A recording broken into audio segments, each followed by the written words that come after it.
This is the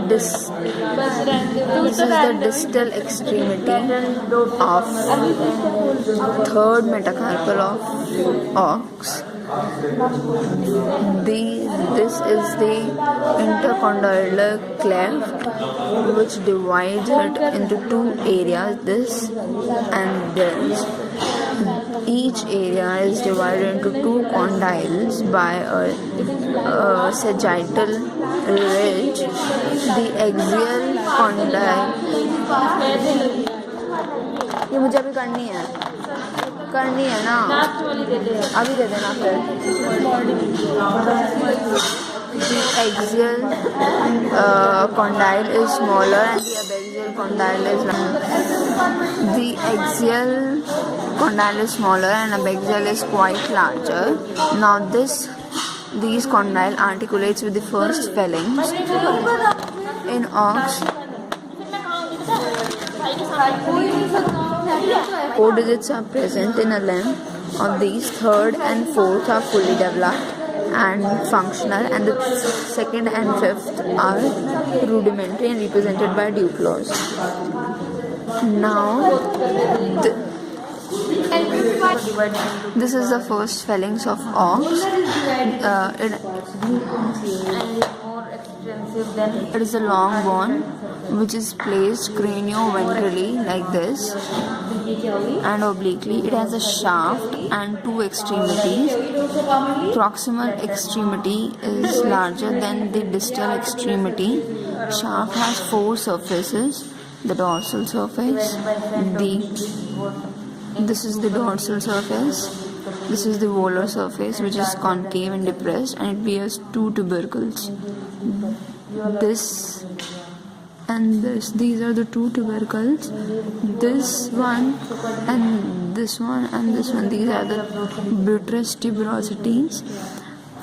And this is the axial surface which is nearly flat and it is quite rough, whereas the abaxial surface, this is smooth and it is concave. वैसे concave लग नहीं रहा. Now the proximal extremity, this is the proximal extremity.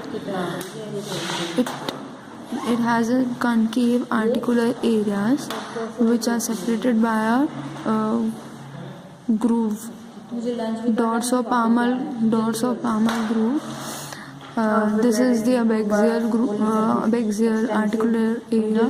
This is the axial. Abaxial one is larger as the abaxial condyle of metacarpal is larger. Therefore, the abaxial articular concave surface is larger.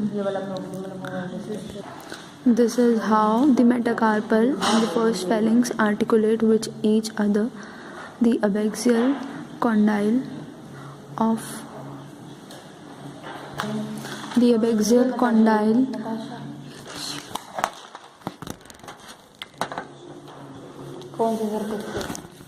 This is how the abaxial condyle articulates with the abaxial concave articular surface of the first phalanx. Now, second phalanx. Again, this is a reduced bone having a very small medullary cavity. It is about 2/3 the size of the first phalanx and is present. Now, it has 2 proximities.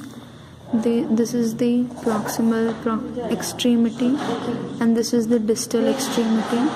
The proximal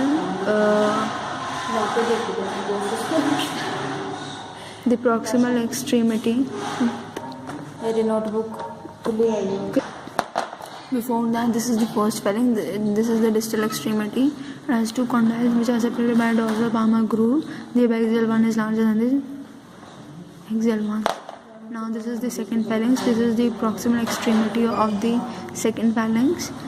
Abaxial one is larger than the axial facet, and these are separated by a dorsopalmar groove, and this one articulates with the abaxial condyle of distal extremity of first phalanx.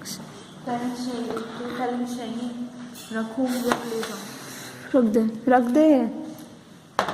सब रख दे, ये भी रख दे, मैं ले आऊँगी. The axial surface is depressed and rough, and the abaxial surface it is quite smooth and slightly depressed. Volar surface, this is the volar surface, and it is nearly flat. Proximal there are two tubercles. On the volar aspect, there are two tubercles on proximal extremity. Distal extremity is condyloid, which is divided by dorsopalmar groove into two articular areas, of which the abaxial condyloid is the articular surfaces of the proximal and distal extremity. They encroach the volar aspect.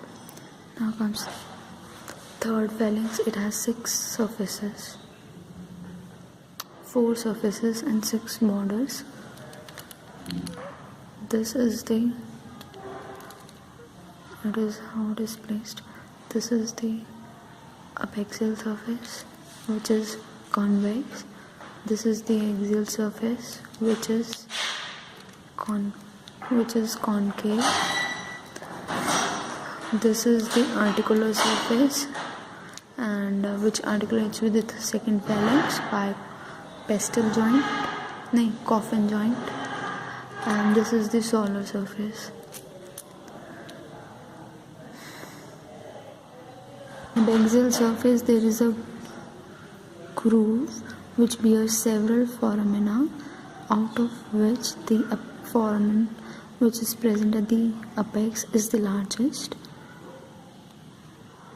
and it leads to the anterior of the bone. The axial surface, it is smooth and slightly convex and is marked by dorsopalmar groove along with several foramina. The last one is larger and called the axial foramina. This one.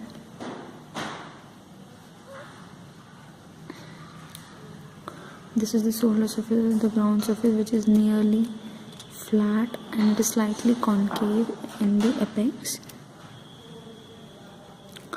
Now comes the articular surface. It is smooth and concave and articulates with the condyles of the second phalanx and slopes backwards and downwards. It is divided by a dorsopalmar groove. This is the dorsopalmar groove. It has 2 articular areas. The abaxial one is the larger one.